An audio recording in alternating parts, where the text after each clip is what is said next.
Hey friend! Today I actually have a rare genre for you. I don't read sci-fi a lot. I usually prefer to see my sci-fi on the screen, and I like fantasy with magic. I like to read about that instead. But I was recommended Becky Chambers from one of my podcasts I listen to, Spirits Podcast, if you're at all interested. And it sounded kind of interesting, and I had seen it mentioned a few other places previously, and so I picked up her first one, and this is now the third. So I've been loving it a lot, and I made sure to buy it on my book haul where I was getting all my favorite things. But without talking it up anymore, I'll tell you kind of what takes place in here so you can decide if you think you might want to read it or not. Again, this is the third book in this series, and so there are some assumptions made that you will understand what these different alien races are and roughly these events that have happened in kind of space history. But otherwise, this book doesn't have a lot of bearing on the other ones. In this book, we follow, I think, about 6 characters, and we see what life is like on the Exodus fleet. So when Earth was dying, and we all finally admitted that it was dying, everybody who was left on Earth tore down all the cities, made some spaceships, and set off into the stars.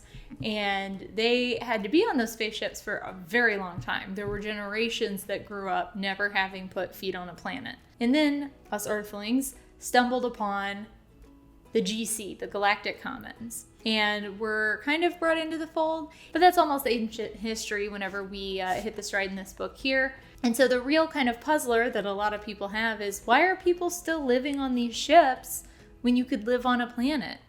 Everybody grew up living on a planet. None of the alien races they've come across yet have been born on ships and ships alone. Like, all of these species have a home planet and grew up and maybe then adventured across the stars. Now that they've been rescued from life on these ships, why do Earth people still live on these ships? And to illustrate that question on a lot of different levels and a lot of different people's considerations for or against, we follow 5 or 6 characters and their interactions and involvement in the Exodus fleet. We see a young kid who's still trying to decide if this is for him or not.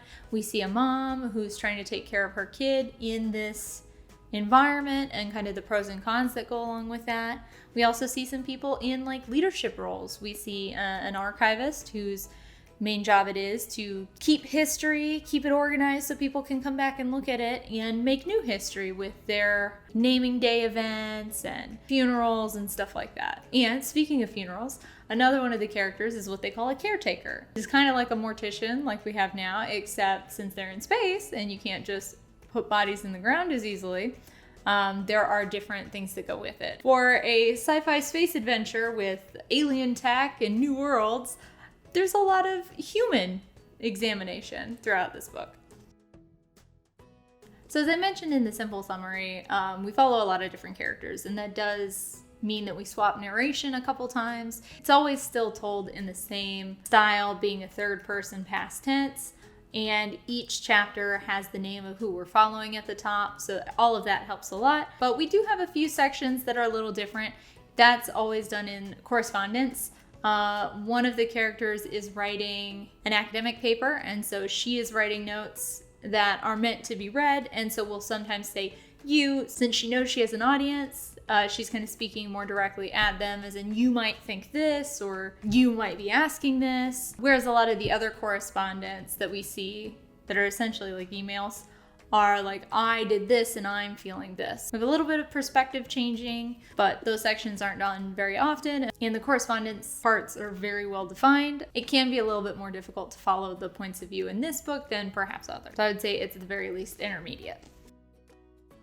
So I actually had the idea for this section because of this series, because I love how much Chambers delves into what makes not even just humans, but sapients, like really examining empathy and how maybe things that we've experienced as humans are different for other creatures. One of my favorites that I think is more examined in the first book, although it is brought up a little bit again in the second book, is depending on how you raise your young / what they need from you can depend on how you view children. And so the alien that we see the most of in this book is trying to learn about humans and how the fleet works. But she mentions that she has some different thoughts on youngins, and she's kind of surprised to get to interact with them and feels like that that calls for like a ridiculous amount of patience and doesn't see why we do it, because they're young, grow differently, and it's very ingrained in their culture that things are done a certain way.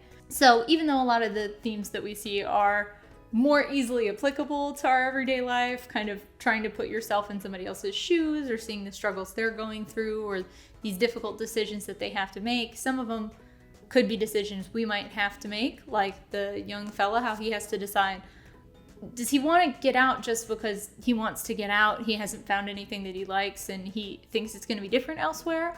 Or, do you stay where you're at and try to find something that you enjoy? And so, you don't want to really be trapped either way. You don't want to stay there because it's all you've ever known, but you also don't want to run away just because you've never known anything else. So kind of thinking a little bit more critically and past that, and that's something we can reflect on now. Do you want to stay in your hometown or do you want to leave? So super applicable. And then sometimes it can be stuff like, do you want to get a new robot eye or not, which isn't quite as applicable. But it's interesting, I think, because there's a variety of ages and jobs and genders. You can see a wide swath of humanity and thus morality. And so I would say that this section is more complex. This is a more advanced component of this book. It's enjoyable and worth it, but it can be more difficult for a lower level reader. So this book handles romance in a kind of different way. Instead of seeing like star-crossed lovers and passionate lovemaking, we see some different thoughts when it comes to maturity within romance, which is just the kind of different ways that romance or intimacy can be portrayed. I feel like we have one couple in here who has a very non-traditional marriage. It's almost a marriage of convenience. They had a kid and they decided, hey, let's stick together, let's raise it together. And he's not there a lot. And so they have an open relationship as well. And it just kind of seems more like a marriage born of convenience, which I feel like if you were to say that to somebody in our day now, they'd be like, well, then why would you do that? You either need to be in love or you don't need to get married, or there are all these different options out there. And but I do feel like it is almost the antithesis to what we're told that a romance should be. You should find somebody that you're madly in love with and spend as much time with them as possible. And they do neither of those things. So it's interesting, and I feel like more mature to contemplate that. Another more mature aspect of romance isn't quite intimacy, is that the Exodus fleet works quite different. And they have some different services that they offer for the people who were stuck and now choose to be on this fleet of ships. And one of them is, they just call it the clubs. It is a place where you can go to get sex. It seems like it kind of covers all the bases, because you could go there looking for someone else who wants that too, and just meet another individual, almost like a bar. But you could also go and you could request somebody whose job it is to do that. It's definitely not prostitution, because there's no money exchanged, because they don't use money on the ship. But there isn't even bartering, which they do. It is a service. You're supposed to be able to go in there and request that. And both parties have to be willing and can back out at either time. But you can go in and ask for the guaranteed thing and get a professional. And so that's another element that I feel like falls under romance that is more mature, but not graphic. We never see any moments of intimacy. It's kind of like, and they got up to shenanigans, and then like, and the next morning, or like, something like that. She traced her fingers down along his chest, and then the next morning, like, stuff like that. So in that sense, it's very safe, but it does deal with some more complex and romantic issues. So I'd say the violence section is pretty similar. I don't think there's any blood talked about in the book, but it does deal with some more complex issues that are tied to violence, which is death. One of the characters, as I mentioned, is essentially a mortician, and so has to take care of the dead on the ship.